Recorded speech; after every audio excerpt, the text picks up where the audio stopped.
Hello வணக்கம். மீண்டும் மோடிக்கு மகுடம், சறுக்கும் ராகுல் காந்தி. மக்களவை தேர்தல் கருத்து கணிப்புகள் இதோ. பிரதமர் வேட்பாளர் தொடர்பாக தனியார் தொலைக்காட்சி நிறுவனம் நடத்திய கருத்து கணிப்பில் ராகுலை பின்னுக்கு தள்ளி மோடி முன்னிலை பெற்றுள்ளார்.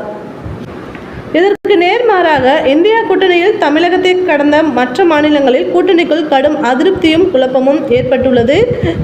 2 மாதங்கள் மட்டுமே உள்ள நிலையில் ராகுல் காந்தி யாத்திரை சென்று கொண்டிருப்பது கட்சிக்கு பலவீனத்தை ஏற்படுத்தும் என அரசியல் விமர்சகர் பிரசாந்த் கிஷோர் கடுமையாக விமர்சித்துள்ளார்.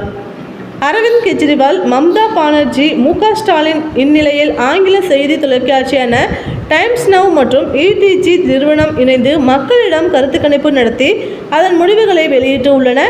அதன்படியே நரேந்திர மோடியை பிரதமர் பதவிக்கு பொருத்தமானவர் என்றும் மீண்டும் மோடியே பிரதமராக வர வேண்டும் என்றும் 64% பேர் கருத்து கணிப்பு தெரிவித்து உள்ளனர். ராகுல் காந்தி பிரதமராவதற்கு 17% பேர் ஆதரவு தெரிவித்து உள்ளனர். மோடி, ராகுல் காந்தி தவிர மற்றவர்கள் பிரதமராக வருவதற்கு 19% பேர் ஆதரவு தெரிவித்து உள்ளனர். மேலும் மம்தா பானர்ஜிக்கு 15%, அரவிந்த் கெஜ்ரிவாலுக்கு 12%, உத்தவ் தாக்கரேக்கு 8%, தமிழக முதல்வர் மு.க. ஸ்டாலினுக்கு 6% பேரும் ஆதரவு தெரிவித்துள்ளனர். கருத்து கணிப்பில் தெரிவிக்கப்பட்டுள்ளது. இந்த மாதிரி அரசியல் சம்மந்தப்பட்ட நியூஸ் உங்களுக்கு உடனுக்குடன் தெரிஞ்சுக்கணும் அப்படின்னா நம்மளோட சேனலை தொடர்ந்து வாட்ச் பண்ணுங்கள், சப்ஸ்கிரைப் பண்ணுங்கள். தேங்க்யூ.